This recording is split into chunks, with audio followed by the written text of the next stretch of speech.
দেখেন এই বয়স্ক লোক, এনার বয়স নিয়ে করে ৮০-৮৫ বছর বয়স, এখনো খালি চোখে কীভাবে গীতা পড়ছে, দেখেন গীতা পাঠ করছে।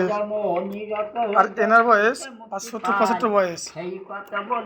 এনার দুজনা দেখেন, ইনি গীতা পড়ে, ইনি গীতা পাঠ করে, আর ইনি হচ্ছে প্রত্যেকদিন বসে বসে গীতা পাঠ শোনে।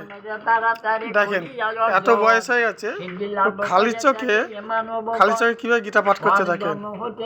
আপনার ধর্ম তাতে পাপ নাই হয়, যে করে স্বধর্ম দরিদ্র হইলেও সব ভজ কর্মা, ত্যাগ করিবে না প্রভু জানিয়া স্বধর্ম।